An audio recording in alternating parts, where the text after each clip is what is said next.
afternoon guys, hope you're all well. So today we have all been working on this 2016 Knaus or Knaus or Knaus or whatever, however you want to pronounce it. It's K-N-A-U-S, and I'm sure there is a very specific way of pronouncing it. Either way, 2016 is the Sky T Silver selection, and we have fitted quite a bit of stuff to this particular vehicle. So it came into us today for digital Freeview antenna on the roof,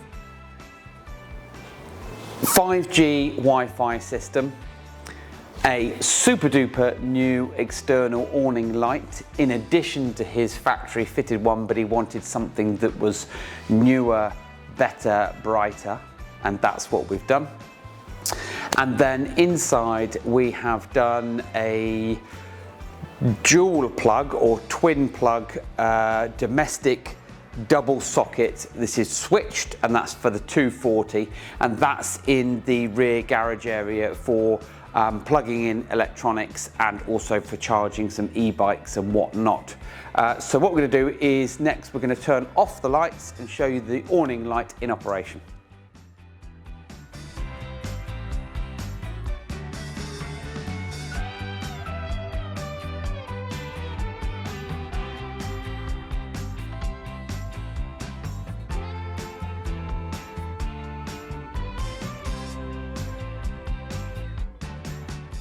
Okay, so we've just turned all the lights off in the workshop.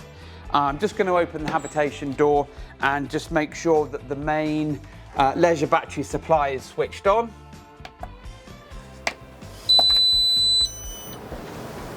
Okay, and then once the leisure battery lighting is on, which you can see because the lights are on here, this customer has asked for a specific independent switch. So this independent switch is nothing to do with the awning light that's already here. Just going to switch that on now, and that's the awning light is now on. Now, of course, this is in full daylight, so you're not going to see the full effect of this.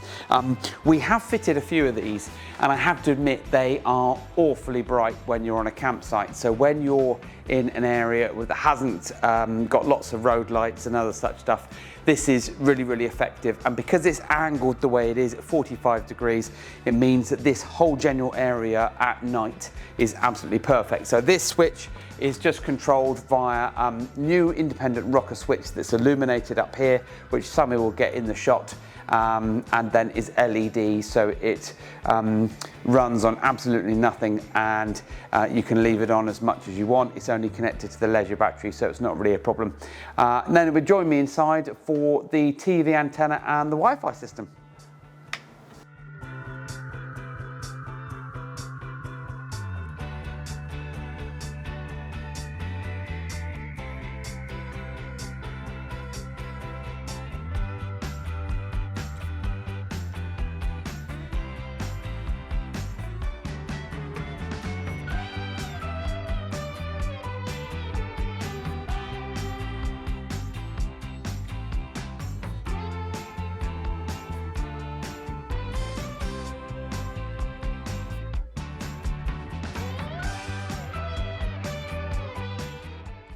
Okay, the next product that we're going to show you a little demo is the 240 twin socket that Owen's been fitting today. That's in the back garage compartment. What I have done is I have connected the vehicle up to shore power as if this vehicle was on a campsite. Ordinarily this would come up underneath and then you can shut this door, but just for demo purposes I've just left that plugged in, but that's now switched on. And this is the garage door. There are two garage doors on this particular vehicle, and this one has got a little child window. So if you do lock your child in there, no, I mean your dogs, then you've got a little window for fresh air, etc, etc. So we'll just go around here. Okie dokie. So this customer I'll jump in. Pretend I'm going to be locked in. So this customer wanted the ability to be able to charge a couple of e-bikes, and or if you wanted to plug in something else, extension lead, I don't know, you could have whatever you wanted plugged in here, whereas before you could only have something plugged in via the front garage locker, and that was a bit of a pain in the backside. So having the dual socket in the back here is a much neater solution. Now if Sammy can come in and have a quick look. Now here is the double socket, conveniently located so that you can just reach in and get it. It's we've put a little bit of trunking here, and also the cabling is also slipped into some Copex. Now just because of the fact that you then have to drill through the floor to get underneath the vehicle and all the way along to go back up inside to the consumer board, that's been then Sikaflexed in here so that it's nice and neat and ready for whatever we're going to plug in. Now just for demo purposes, I bought a little battery charger here, so I'm just going to plug that in. Just plug it in like so, and just going to switch that on. Okay, so that's the dual 240 3-pin socket now running to the back of the vehicle. I mean, if you're watching this and you've got a vehicle, it doesn't matter what size, what shape, what model, if you want additional single or double sockets, we've done loads of these before. Let's say you've got a cupboard or a wardrobe and you want to plug in a Hoover or something to charge up, even a socket for a microwave or anything that you want to do. Even we've had a customer with a little mini induction hob, obviously not in the garage, but it just means that it makes it a lot more accessible. So we've then nice and neatly run that through to the consumer board, so if anything was to overload, it'll just simply trip the protective circuit in there. So it's all done as in factory specifications. So just turn that off, unplug that. And of course that is not getting any power as soon as the shore power has been disconnected from the vehicle. That will only work when you're plugged into mains on your drive or in a campsite. Now we're going to show you the TV antenna and the Wi-Fi system.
Right, so this is the bit where we talk about the digital Freeview antenna and the Wi-Fi.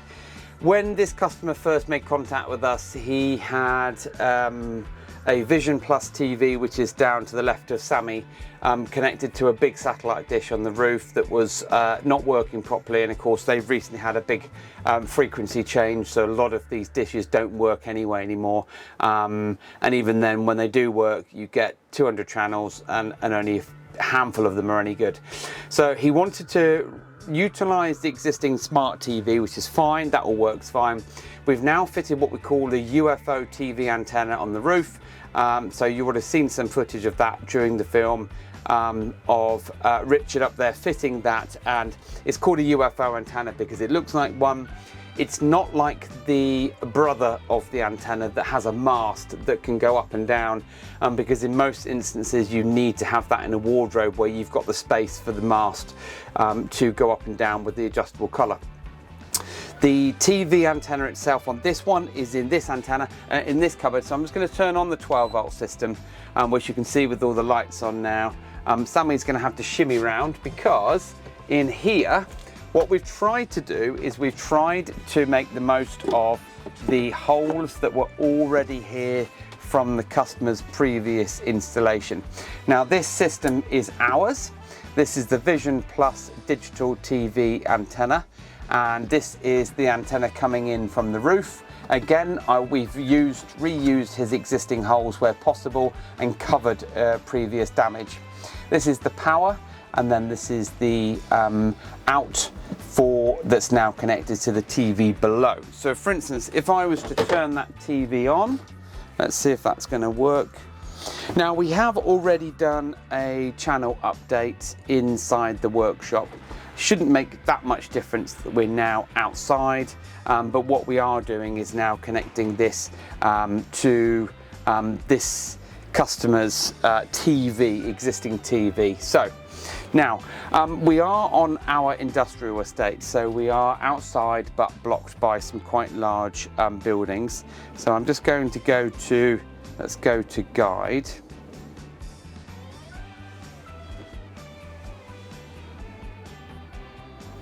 Okay, so there's your TV guide coming up there like so. We do find that where the vehicle is parked right at this moment, it's a bit of a TV block, but it still just shows the fact that the TV antenna is in and working, and we've got the Freeview logo up here. You have to have a TV that's ready for this. It doesn't have to be a smart TV because this is just simply Freeview or free-to-air TV channels. But this will give you, I think it's in the region of 60, 70 different channels and radio stations, and you can get this wherever you are in the UK as long as you can get signal. And then up here in the cupboard, you've also got then little antenna boost. So I have put this on maximum just because of the fact that we are outside in our industrial unit, but realistically you shouldn't really need that, and you can just turn that down to about halfway in most instances. So if you do need a boost, you can then give it a bit of a tweak up. So that's the digital TV. Just going to turn that off. Now, customer has already talked about possibly coming back to have a newer Avtech smart TV. To be honest, at the moment, this should suffice with what he wants it to do. And of course, now we have connected the 5G Wi-Fi system, which is now in this cupboard. So come and join me over here. So again, working as neatly as we can, because that's what we're all about. Let me just take this shelf out.